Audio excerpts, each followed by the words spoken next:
But when our customer is asking, what kind of roof they should go with, on buildings that don't have a lot of high traffic, Okay. my personal opinion is if you have a roof that more people are going to be walking on, you got people going up there on a daily basis to check HVAC units.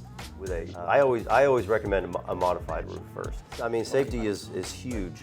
We have one of the lowest in the state of Texas, if not the nation, because we take safety extremely seriously.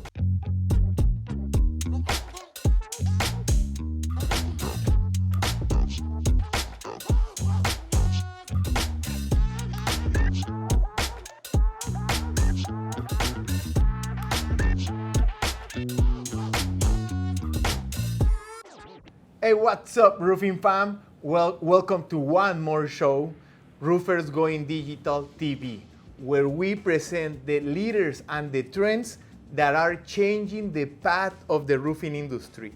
Before we start, don't forget to subscribe to the channel. Share all this information, guys. All these that we are sharing, nobody's paying us for this. It's super valuable information, so take advantage of the information. If you have any question, leave it in the comments and share it so more people can benefit about this. Now, before we start, we are gonna present our guest. I am super excited because I have here my friend Craig Rainey. Welcome to my show, my man. Thanks for having me. To this show, because it's your show too. Ooh, now I'm nervous if I know it's my show too. Oh yes, man. And I'm excited because the topic that we are gonna talk right now is commercial roofing, my favorite topic in the industry, and probably it is yours too. It is. So I'm excited to start to talk about this, man. And the thing that I wanna start with is we like to tell stories. Okay. We wanna know your stories. Who is Craig Rainey? And how did you start in roofing, man? Who is Craig Rainey? I'm still trying to figure that one out. How I got started in the roofing industry was I was pretty much born into it. My dad started our company 37 years ago, and I just grew up always being around it, from working here during the summers and when I was in high school to a couple summers in college, and then when I graduated college, started here full time. What were you doing when you were like high school? When I was in high school, I was in the warehouse putting screws and plates together and counting inventory. Nice. Yeah. So that was fun. Nice, man. Craig, why commercial, man? Why commercial? That's a good question. It's just always been our niche. It's challenging. It's something new every day. Every building is different. Every roof is different. The makeup is pretty much.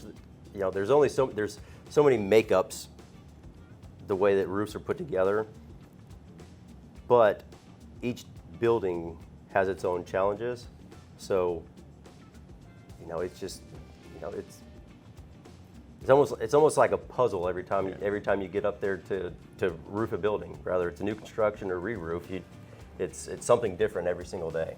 Yeah, more challenging. Yes. More challenging. Love the challenge. For all the building owners that are outside and looking at this interview, I think what they do, and I'm not saying this because they are like, I have the relationship with them, but if you're a building owner, you need specialized roofers, guys. You need a company that it's not like, oh, I do everything. And no, it's not like that. Like you need an specialist, and probably you know this. So this is super important. I think it's really good that you guys specialize and are in. You guys have your niche. Having a niche is marketing 101. Yeah. So that if you like when you told me that you specialize in roofing, I'm like, okay, these guys, they know what they are doing. Yeah, because it really plays a huge part, especially in the service and maintenance part of roofing. When a facility manager or a building owner has a leak on their facility, our crews go out there, and that's what they do day in and day out. Is actually it's almost detective work. Yes. You're going in, you're seeing where the leak is coming in the facility, but the problem could be 100 feet away. You know, it's not always just, oh, the leak's right here, that's where the problem has to be. No, it's actually, it could be 100 feet away, and you got to, you know, diagnose the situation and, you know, figure out where the real problem is. Hey, do you think, based on what you just said, do you think commercial roofing is do-it-yourself?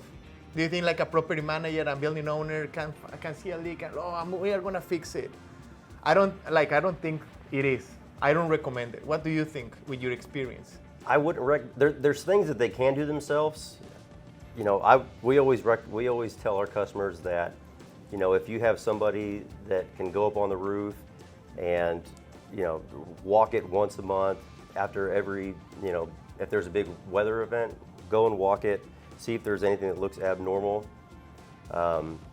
Little things like caulking around penetrations or windows, that kind of stuff, they could probably do themselves. Okay. But when it comes to actually fixing the membrane and flashings and all that, it's not just go to Home Depot or Lowe's and get, you know, roof cement in a can and, you know, slap it on something that you see, because one, it might not be compatible, and two, it might not even be the fix that is needed.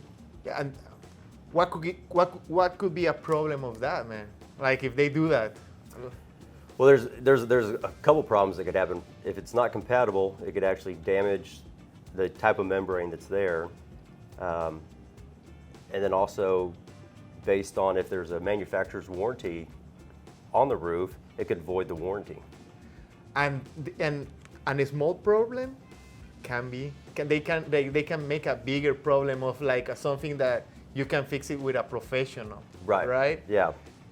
Yeah, because like I think that's one of the main difference between residential and commercial. I think in residential, a lot of people, they're like, oh, do it yourself. But when you move to commercial, it's like don't. Right. Don't do it. Like, call a professional. If you're a building owner, call a professional. Don't try to fix it yourself. You can make the problem bigger. And what I always tell the building owners is like, the building owners is like, dude, you can lose your job if you mess it up your roof. Right. Imagine you mess it up your roof, you have worse leaks, and you stop the operation. Hey, who was in charge of the roof? Yeah. You're like, hey, it's that guy. I'm like, dude, you'll make us lose like millions of dollars, you know? Yeah. No, and there's a lot of liability there, because, you know, on the commercial side, now you're dealing with tenants and occupants of the building, and if you do something wrong, you know, trap moisture in the roof, and now you got potential, you know, the 4-letter word mold, and now you're dealing with all kinds of potential lawsuits if, you know, you do something wrong. Just because they wanted to, like you building owner, you wanted to save some dollars. Yeah. You know. Yeah, you know, it's like, you know, if you need electrical work, you call an electrician. Yes. You need plumbing work, oh, let's call the plumber. Well, roofing's no different. Call the roofer. It seems easy, anybody can do it, but it's not really the case. Yes, no, I agree with that. So Craig, what are the main difference between residential and commercial roofing, man? Why am I asking this? Because what I just said in the beginning about the specialization, a lot of roofers that we found, that a lot of the business owners that are listening,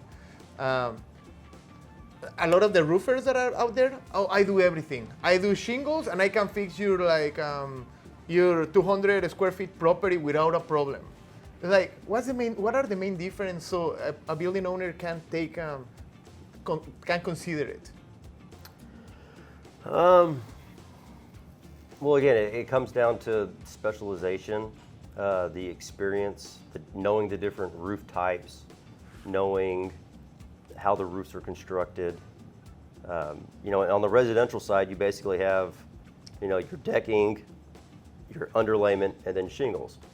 Well, depending on how the building is, on the commercial side, depending on what the building is used for, you have, you know, different decking, which then has different insulation, different fastening patterns, different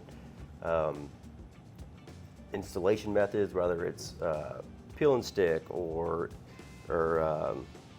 mechanically attached or fully adhered.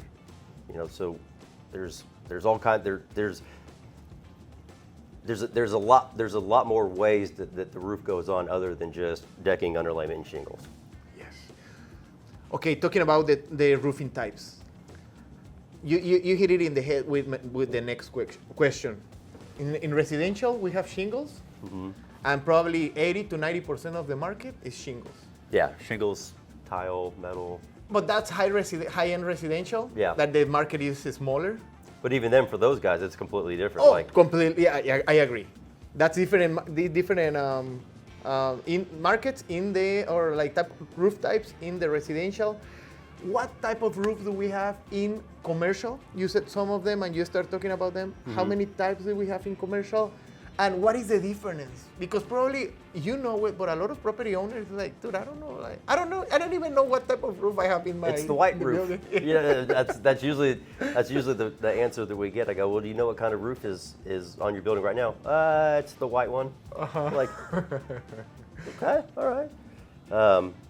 So I always say, not always say, but the way we break it down, there's basically two different categories. You have your single ply roofs, which are the white ones, which are TPO and PVC, which they can come in more colors depending on the manufacturer. You can get them custom colored and whatnot. And then built up, which is modified bitumen and tar and gravel, basically. Tar and gravel. I always tell everybody when I'm describing what I'm like, so is the roof white in color for like a single ply, or does it look like the shingles on your house but basically just rolled out for a modified roof, where it's asphalt with basically what looks like a big shingle rolled out. It's all it's all granulated. And how do you explain the tar and gravel with ballast rocks, river rocks? It's like your house, but with bigger rocks. Bigger granules. Like the rocks you don't want to walk on because it hurts your feet, or the kind you see in the river. Yeah. And what's it like? How do you decide? How do you tell the client, or how do you recommend the client what roofs to install? Like when do you have those options? Because I know they are not for similar. Even the weather comes into play when you are deciding, right? Yeah. Yes. So our office in the Northeast, they see a lot more EPDM. I left that one out on the single ply. So it's EPDM. It's basically rubber, which is black. You can get it in white, but it usually comes in black. But when our customer is asking, what kind of roof they should go with, on buildings that don't have a lot of high traffic, we'll usually tell them to go with just a single ply membrane. Because there's less foot traffic, less wear and tear on it. My personal opinion is if you have a roof that more people are going to be walking on, you got people going up there on a daily basis to check HVAC units, hail. Yeah, single ply has come a long way. They now make a fleece back single ply, which makes the membrane itself thicker. But if it's a high traffic roof, I always go with I always recommend a modified roof first. I feel like in the Dallas market, the Texas market, it's gonna hold up better to the heat, hail, and the weather. To the extreme weather, man. Yeah. If you're a building owner in Dallas, you have extreme weather. Your membrane needs to hold all that. Yeah. So I hope you heard what Craig just said. Modified bitumen, right? Modified bitumen. Yep. Okay. Yes, sir. The shingle that rolls out. Okay. All right. That's a good one. Okay, Craig. Imagine I'm a building owner. I'm telling you, like, hey, Craig, but like my roofer just recommend me to put some coatings on my roof. What would you tell to that building owner? I would tell them that it's potentially an option. Okay. But there's things you got to do first. You need to look at how old the membrane is. You need to figure out if there's been a lot of leaks in the past. Okay. Because if there's been a lot of leaks in the past, then there's potential for the insulation to be wet or saturated. Okay. And if you just go and you coat it, now you're trapping that moisture in between your new coating and the decking, which then could possibly create that four-letter word, mold, and now you're dealing with all kinds of issues. How do you fix that? Like, what if a business owner tell you like, hey, I did that, I didn't know. That they coated it? Yeah.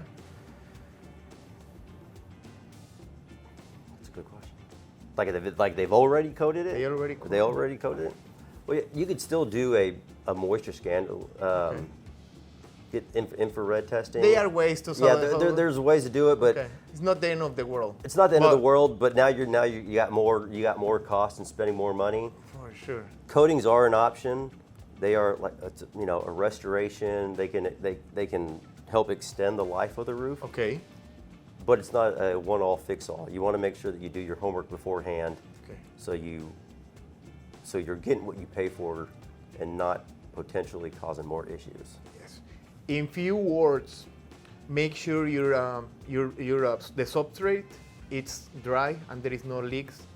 So in case you get recommendations about a coating, you don't trap that moisture, correct? Correct. But it's a good option It is a good option. for extension, Correct. not for new buildings. Not for new buildings, no. Okay. No, it's a good extension. And I'm not a tax guy, but I think you can actually write a portion of it off. I would have to. The first year, right? Yeah, I think so. Yes. Because I think it's more of a maintenance item. Yes. As opposed to a capital expense. Yes. So there's a financial benefit there too. But you believe that coatings, it could be a good alternative, right? Oh, 100%, yes. Why am I absolutely. asking this? Because there is a lot of building owners, or no, I'm sorry, roofers that they will tell you like, no, coatings, they don't work, blah, blah, blah. Like, we need to change the whole roof. Like, No. okay, so we can do some maintenance, Yes. due diligence, and do a restoration, and then extend it, but with a good analysis and everything, so it can be a good alternative. 100%. Yeah, you want to make sure that there's not moisture in the roof already, and then you want to make sure that the membrane itself is still attached properly, and like where the seams aren't coming up, because you can coat the seams, but if they're already peeling back, then it's potential just to pop, and then you got more The problems. coating is gonna adhere, but the membrane is not adhering to anything. Right. It's gonna fly away. Yeah, If the you were the like- membrane's loose, but the coating's still on the membrane, but Yeah. the membrane's loose, so it's you got that problem. Okay. We already talked about the roofing types for new constructions, or like a more like for new construction, or more like membranes for more reliable for new roofs. We talk about the restoration. We recommend it for extensions after a good analysis of the existing roof. What about maintenance? Maintenance. Maintenance. Like, I know a lot of building owners, I have talked to a lot of them, they don't do it and they don't consider it. But I think they don't consider it because they don't know about it. Yeah. You know, how am I going? Like, my roofer, he only want me to either coat it and then leave, or replace it. What about maintenance? Well, maintenance is key. You know, we always like the go-to, not analysis, the go-to saying is, you know, you don't buy a new car and never change the oil. Okay. You know, same thing with the roof. You buy the roof, but there's still things you got to do to it to make sure that you get the 20 years or 15 years, or some cases 30 years out of it, which is, you know, yearly inspections, or not yearly, but inspect it twice a year. Okay. After all rain events, go out and make sure that everything is clean and Power wash once in a while? yeah, you can power wash it once in a while. Make sure the drains aren't clogged. They're clear. There's, you know, depending on how many penetrations are on the roof, or depending if there are penetrations on the roof, you know, there's sealants around all those that need to be replaced once a year. And what a lot of people don't know is, excuse me, what a lot of people don't know is if there is a manufacturer's warranty on the roof, most of the manufacturers require it to be inspected twice a year with a report submitted to the manufacturer from an authorized applicator. So if those aren't done and those aren't turned in, then your whole roof could be void, the warranty could be voided. So, you know, year 15, you have an issue on a 20-year roof, they're going, well, where are all your inspection reports for the past 15 years? Oh, we didn't know we needed. Well, I don't know what to tell you. Your warranty is not voided, or is now voided because there's no history on the roof. one more reason why you need to hire a professional and not the first roofer that you find out there or the cheapest roofer. Yeah. That's super important. Can that save building owners money? Absolutely. You know, I'm personally guilty of this, of when I go buy something, like I'll go buy a tool from Lowe's and it's like, oh, you got the $10 one or the $5 one? Well, I'm just gonna get the $5 one. And then I end up buying it 3 times because it breaks. So now I'm spending more money instead of paying a little bit more up front to get the one that's actually built better, is, you know, tried and true, and you know it's gonna get it done at the end of the day. Yeah, I think like as a building owner, you need to be strategically, man. You need to think, you need to have a plan, a long-term plan. Yeah. A plan, you need to have a good partner, good roofing company that is your partner, your trustable partner, that you are gonna work with them like for life, like literally for life. Because what's another problem that I'm seeing in the industry, I install your roof, it's perfect, but years later, you have a problem 4 years later, and then the company doesn't exist, man. Yeah. You give a 20 years warranty, this is the great, blah, blah, blah, but dude, the company doesn't exist, man. Like, why do you want to have a, like, I don't know, you know? Well, yeah, and in the state of Texas, there's no licensing requirements to be a roofing company. Like there are electricians and plumbers, you have to be licensed in order to hold those, perform those trades. But there's not in Texas. So unfortunately, what we see, especially when we have big events, weather events like hails and tornadoes, people just either they come into the state or they just go, I don't want to be a roofer today.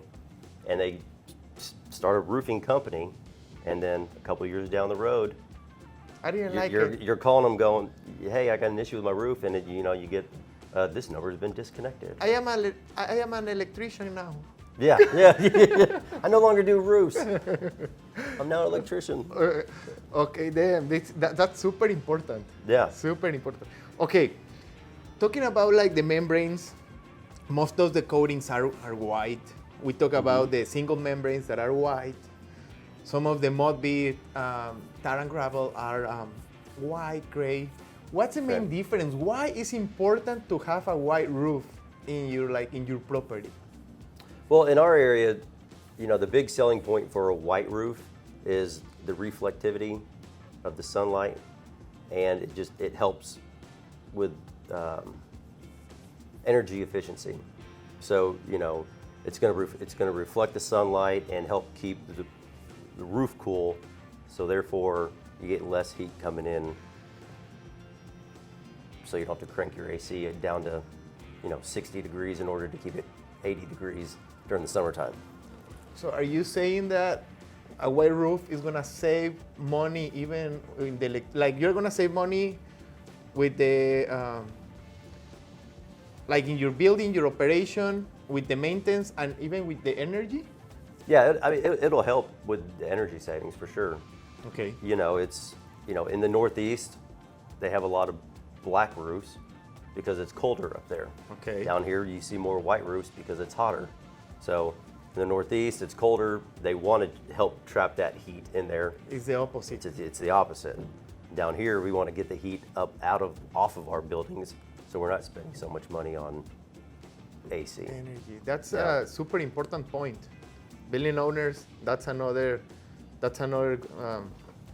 nugget that you need to pay attention to. Along the same lines, just like anything else, smog, dust, dirt, is all in the air.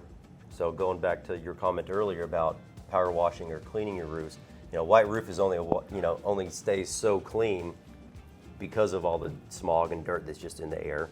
So part of that, routine maintenance is making sure it's cleaned in order to get the best, the most efficiency out of it.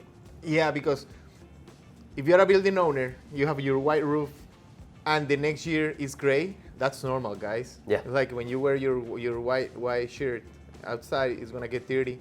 It's the same with the roof. That's why it's important to have your the maintenance and the inspections every 2 years, so you can keep it clean. Yep. Yeah, we recommend washing your roof. It sounds funny, but washing your roof at least once a year. Yeah, for sure. That's super. And I believe few building owners do that, And why they don't do it? Because they don't know first, and then they want to save a little bit of money in the short term instead of thinking in the long term. Right. That's what I believe. I would agree with that, but it serves a couple purposes. One, keeps your warranty intact. Two, it helps the efficiency of the roof work. But also three, it'll help you identify problems before they become a problem. So, your certified roofer goes out there and is getting ready to wash your roof. Well, make sure they're checking all the seams, make sure they're all closed, checking the penetrations to make sure that the sealant is working the way it should before they before they wash it. So that you're getting a inspection and also doing preventive maintenance all at the same time. Preventive. Do you recommend? So, what can you tell us about proactive and reactive maintenance? Because that's what you said. But can you explain it a little bit? The difference between that, like, okay, you explain what's a proactive, like maintenance, repair, inspections, but what's a reactive? Do you have any story where you have seen they didn't do the due diligence, the right maintenance, and then you came, it's like, guys, this you were reactive and the problem went bigger? Well, I don't know about big. Well, anytime there's water coming in someone's building, it's a problem. But reactive maintenance is when you show up to work the next day and you got water dripping down your ceiling or down your wall, and then you go and find out that it's just sealant that was cracked, or a lap that was open. So fixing an issue once it's an issue, once it's causing water to come to your building, is reactive. Proactive is walking your roof on a normal basis and going, okay, the caulking around this window or around this penetration looks like it's starting to get brittle. We should probably cut it out and replace it. Okay. Doing that will prevent you from coming into work one morning and going, well, that water's not supposed to be coming from there. Will prevent from losing your job. Yes. Prevent you from possibly losing your job, prevent you from having to replace ceiling tiles, damaged carpet. If it's water's coming in and getting on somebody's computer, you got to buy a new computer now. So there's the potential for having to spend more money not doing preventive maintenance. The potential for spending more money not doing preventive maintenance is a lot greater than just spending the money up front. So spending the money up front to do preventive maintenance is going to save you headache and more money on the back end, because you're not having to replace ceiling tiles or computers or something that gets damaged because water's coming into your building. Okay, that's super important information. Okay, Craig, I am the building owner. I'm doing everything you are telling me, man. I'm doing the maintenance, I'm doing the inspections. I installed the roof with a really special, with you guys. Mm-hmm. I'm doing everything. But how do you make sure your team, and right when they are in the project, they are doing the correct planning, the correct project management? They are doing everything correct, because the client, they are doing everything, but that's an opportunity that they can have with other roofing companies. Okay, they hire them, but dude, they are a mess, man. Everything is, they are not prepared for a big roof. How do you guys prepare? For when we're getting ready to replace a roof, for any type of installations. Yeah, so communication is always key, right? Okay. Whether it's within your own company, a relationship, which basically when you sign on to replace somebody's roof, it's basically you're entering into a relationship. So communication is key. So we like to do what we call a pre-construction meeting, an on-site pre-construction meeting, where we will bring the customer out and get on the roof if they want to get on, if they want to. If not, then we at least go out on site, meet with them, lay out our plan. This is based on the information you've given us. This is where we're going to be staging our material. This is where the guys are going to park. These are where the dumpsters are going to be. Here's our plan of attack on how we're going to re-roof your building or put the roof on, and then just keep in touch with them on a daily basis on the progress. Okay. So, on Tuesday, we call them and they go, okay, yesterday we did this much of your roof, and send them photos with a report of, this is what was done, this was who was on site, and basically just notate and document, everything, your progress throughout the day. Give it to them so they can then see where they are without actually having to be on the roof and go, get out there themselves. Damn, that's super important. And I think a lot of the building, like roofing companies, they are not doing that. Yeah. They don't do it they are really good selling, they get the project, but then they are like, now what do I have to do? Yeah. And that can cause a big nightmare to the building owners. Yeah, it can. It's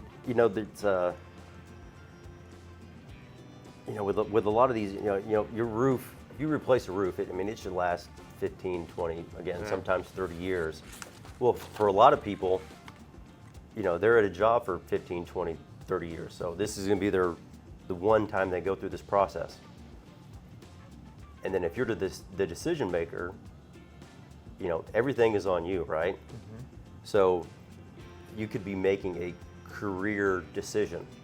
So you make the wrong decision, and that could follow you for 10, 15, 20 years, 30 years, and or potentially picking the wrong contractor or making the wrong choice could sometimes maybe cost you your career. So it's no small feat. You're spending tens, hundreds of thousands of dollars on an asset. You want to make sure you're doing your homework and making sure you're getting the right roof and the right roofer to install it. Based on that comment, what's the biggest roof that you have done, man? Like cost and size. So we can give an example of how big the investment can be for a building owner. Size-wise, I'm not sure about size-wise. We have a project going on right now that is estimated to take 2 years, if that tells you anything. One of them, well, actually we got two. One of them is a new construction job that's slated to last about 1.5 years to 2 years, and one of them is a re-roof that's a 2-year long project. Shit. Yeah, imagine everyone that is listening to us. Imagine the planning. Like you are not planning for 1 or 2 weeks, or like residential. You plan for 2 weeks. Yeah. Like these are the big leagues or of planning or project managing. Like this is not like for everybody. No, I mean it's a full-time job just project managing one of those projects. I mean it's a full-time job for 2 people.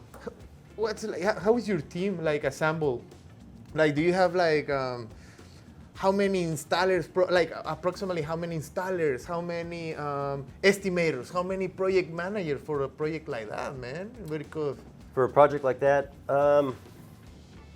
we got about probably, depending on which one we're talking about, probably around 20 to 30 installers at all time. One of them is a 24-hour project, so we got guys tearing stuff off at night, getting trash down, getting stuff loaded, and then during the day, another crew comes in just right behind them to actually do installs. So it's 24 hours a day. Damn, that's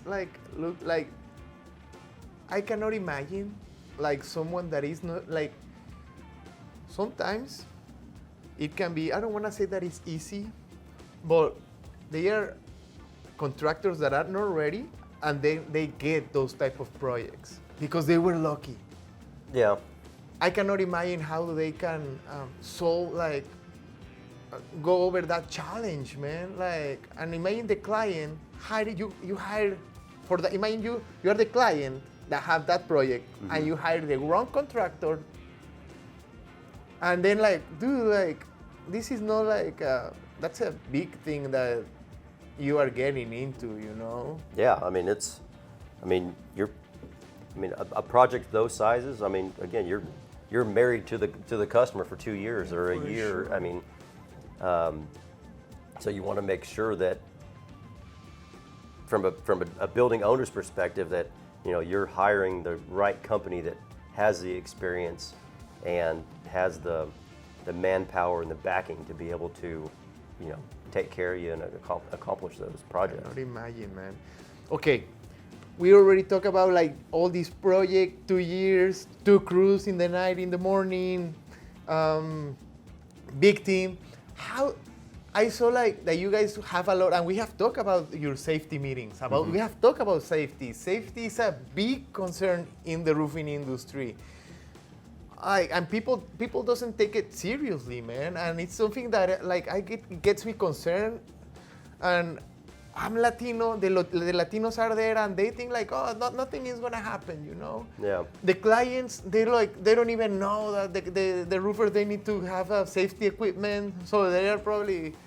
How do you make sure all that is everyone can follow those safety rules, man?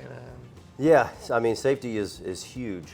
You know, we pride ourselves on our safety rating. It's calculated based on how many men you have working a year and incidences, and it's a whole insurance thing. But you know, we have one of the lowest in the state of Texas, if not the nation, because we take safety extremely seriously. Every Monday morning, we have a safety meeting with everybody. Every day? Every Monday morning. Every month? Every Monday morning, depending on the time of the year, it's either at 5:30 in the morning or 6 in the morning. So, you know, during like the summertime, like now, it's at 5:30, so we can round table and discuss and have the safety topics, and then, you know, the crews can get out before it gets too hot. Wintertime, it's 30 minutes later, so you get to sleep in for 30 minutes. Damn, thank you, man. Right? Yeah. Because, you know, it's you know, you're waiting for the sun to come up, and you're waiting for, you know, the temperatures to warm up a little bit. But, you know, we take safety extremely serious, and our safety coordinator, Ms. Shanna Kaysen, her biggest thing, and the thing that she always preaches to the guys is, what is your why? Okay. What is your why? Like, why should you be safe? Well, you're not doing it just for you. You're doing it for your family, your friends, your mom, your dad, your wife, your husband, your kids. You know, we're not being hard on you just to be hard on you. We're being hard on you because, one, we want you to go home to your family at the end of the day, and two, you know, we care about you. You know, there's people out there. So the little things like, you know, putting on eye protection in your hard hat, because you never know. Yeah, for sure. Damn, it's a big deal. It is a big deal, and you know, Shannon always says it's not an issue until it's an issue, but when it comes to safety, it should always be an issue. Oh yeah. Because now you're talking life or death scenarios. Yes, man. Should a building owner concern about that situation, man? Or can they say like, it's not my problem, it's the roofer problem? Well, there's a couple things there. It's absolutely the building owner's problem. They should be concerned with it for a couple of reasons. Nobody wants to be on the 5 o'clock news because they had an accident at their facility. You know, they say there's, you know, no publicity is bad publicity. Well, that's not exactly true. But so no one wants to be on the 5 o'clock news because there's an incident on their facility. But also an issue that we have here in Texas is there's no workman's comp. What's the word I'm looking for? You're not required to have workman's comp. So what happens if you hire the wrong roofer who doesn't carry workman's comp on all of his employees, if they're on your facility and there's an accident, God forbid there's a death, you are now liable for that. The So owner. The owner. The family could then go, well, you know what, the company didn't have any workman's comp, but now I'm going to go after the building owner and go after their insurance because my husband or wife or son or daughter died on their property. So now they're on the line for it. Reason number 25, why you need a professional roofer. You need to hire a professional roofing firm, professional roofer. Damn, that's a Yeah. big deal, man. It's serious. It is serious. Then that's super important. And thank you for sharing this because they need to know that. If they don't know, and I'm sorry if you're listening to this and I'm saying this. I'm saying this and you're listening to this. It's like that's fine if you don't know your membrane type, but safety issues, man.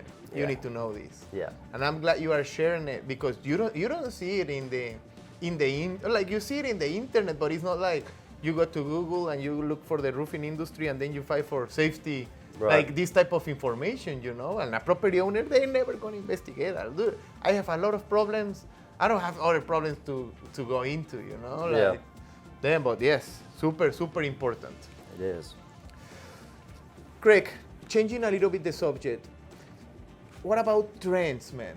Right now, the industry is moving fast, man. Like here in the country, the United States is growing in a pace that is growing fast. The state, Dallas, Houston, Austin, it's growing even faster. What are the new trends that you are seeing in the roofing industry? I'm sorry, the roofing industry is going fast too. What are the new trends that you are seeing in the industry right now? New trends as far as different roof New types, products, or- technologies. I don't know if you have seen any AI technologies. Drone is huge. Thermo scanning Thermal scanning, yep. is huge too. Like, is there anything else that you are seeing?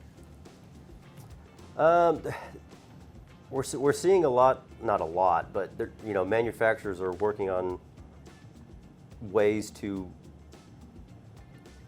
They're working on ways to like make the installation less intrusive. Okay. So, making it so, the adhesives, Okay. working with the adhesive so, they don't smell so bad. The ease of use of the material, you're not having to lay it out and let it relax for 24 hours. Working on ways to make it so you can install it quicker. Okay. They don't penetrate the roof either. Yeah, With the new- a lot of what they call self-adhered. Self-adhered. Self-adhered. Yes. Whether it's peeling the back off like it's a sticker, or there's one manufacturer out there that they have a what I call a Velcro system, basically. Like Okay, you have Velcro, okay, yeah. uh-huh. So the insulation has one side of the Velcro and the membrane has the other side of the Velcro. I saw one manufacturer that they have like a membrane that it smells like a. Have you seen it? No. Like strawberry. Like, Get out of here. Yes, I swear, man, I swear. I don't remember who was it, but one of my roofer friends told me about it, and like other one is like eco-friendly products. Yeah. Eco-friendly, that's a big one. Yep. We're also seeing a lot more of our customers requesting when we're doing re-roofs, requesting that the insulation Okay. be stacked and recycled. Okay. So they're actually, Damn. they're actually paying more to have the insulation and even sometimes the membrane recycled again. That's great, man. But Yeah. and what I love about this is like the building owner is like worrying about this situation Yeah. because they are the ones who need to request it. I think sometimes the roofer is like, dude, I'm gonna replace this massive roof, and I don't care, and I'm gonna throw everything to waste, and Yeah. I'm gonna put another roof, man. I want to rip it off and get out of there and put the new one down and be done. and become a millionaire, man. But like, I'm glad that the owners are the ones who are being more conscientious about all this, and hey, we want this. That's great, man. Yeah, it's definitely an option. You see it. We see it more with building owners that actually own their own facilities. Okay. But I mean, it's an option. You just got to do your homework to see if it's, viable. I think viable is the right word. Yes. If it's worth it. Yes. So, Craig, the company has been here for 38, 37 years, man. Mhm. You are continuing all this growth and all this challenge. It's a huge challenge, man. Like being the leader of this company, it's huge. How do you keep training yourself, man? And like how do you know all the new trends? Keep training yourself. How you can the latest trends. How do you do it, man? So we're very involved in a lot of associations. Okay. From a national level, the NRCA, to the state, our state level here in Texas, RCAT, Roofing Contractors Association of Texas, and then more specifically, the Dallas area, we're part of NTRCA, which is North Texas Roofing Contractors Association. Very heavily involved in that. I sit on the board for currently the president for the NTRCA and vice president on the state level for RCAT. Okay. Super important. Yes. So just staying involved with associations like that who are in the know, who have members that are not just roofing contractors but also manufacturers and manufacturer reps, is a good way to, one, build relationships with the manufacturers, but also stay in the loop of what they have coming down the pipeline, what's new, what's new technology, new equipment, new regulations that might be coming down from OSHA or on a state level and national level. So, I mean, it's been key. My dad has been a past president of RCAT, was very heavily involved on the national level, and following in his footsteps, I've been very involved as well, and I think that's been key to keeping us where we are, help us to get where we are from a guy that started with a borrowed truck and a rented trailer, which is how we started doing just maintenance work, to where we are today is getting involved in the associations like that. So do you think that has been a key part of your success, of Supreme success, being part of the associations? 100%. Because you're sitting in a room and you're talking to the manufacturers reps and you're talking to the presidents and the vice presidents of these companies, but you're also talking with your peers and going, I have this issue. Have you ever seen it before? And if you have, how did you handle it? Mm-hmm. Or, my robot's broken down. I need help. Can you let me borrow one? Oh yeah, absolutely, sure. Just give it back to me the way you found it. And 9 times out of 10, they give it back to you nicer than the way you found it, right? Nice. Yeah, I have seen that. The associations that you just mentioned, it's a brotherhood, man. It is. They're like, how do I support you, man? Like, I'm here to help you. Yeah, because it's, what's that saying? When the tide rises, all the ships rise with it. Uh-huh. If the more involved you get, the associations, a lot of people are like, well, why would I want to be in a room with all my competitors? Uh-huh. Well, if you look at it that way, you completely miss the point. You are lost. You're lost. You're not in the room with your competitors. You're in the room with other business owners that are wanting to do things right and take care of business the right way, and you can bounce ideas off each other, and if everybody's doing it right, then everybody wins.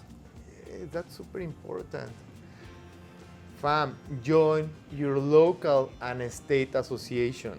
Each Craig just mentioned it. We have RCAT, Roofing Contractor Association of Texas, and they have different chapters, local chapters in Dallas, in Houston, Austin, San Antonio. They have a chapter in every region of the state. Join your association. I think it's super important. Do you think building owners should join the association too? What do you think? Or just like get close to the association so they can work together? From a building owner's perspective, I don't think they'd get any benefit from actually joining the association. Okay. However, I think they would benefit knowing that the associations are there. Okay. And then using a contractor that is a part of the association. Okay. And I say that because, if you're a part of something like RCAT or NTRCA or Central Texas. Central Texas. If a contractor is a part of an association like that, then everybody in that association is holding them accountable, right? Okay. It's like, don't make me look bad. Don't make my association look bad. You better make sure you're doing things right, Okay. So choosing a contractor that is a part of one of those associations will help ensure that they're getting a legit contractor. Okay. Somebody that is their business. They're not just, oh, it's a hailstorm, so I want to be a roofer today. Yeah. They're established. There's a history there. That is their profession, not just a hobby. Super important. Fam, don't forget to join your local association and to share this episode. The information that Craig is sharing is super valuable for building owners and for contractors and for everyone that is listening to this. Craig, we are coming to the end of the interview. Thank you for everything, man. I want you to leave one last advice to all the building owners outside, man. Like, just leave one, and then we want the contact information. Where can they find Supreme Roofing, and where can they find? How can they contact you guys? If I had to give one piece of advice to building owners, invest in preventive maintenance.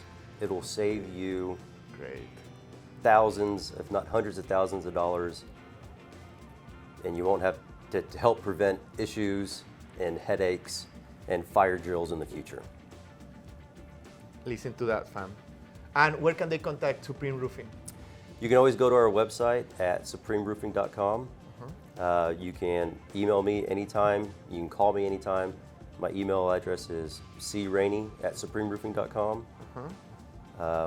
You can always email supremeservice@supremeroofing.com. They can go to any platform. You can go to any platform. LinkedIn, Facebook, Twitter, Instagram. Yep. Then they can go to the website. Go to the website. Visit the office, their location. The office. They have an office. Make sure your contractors, I'm not saying if you don't have an office it's bad, but if they have an office, it's like they are a pretty well-established company. Yeah, I mean that brings up another.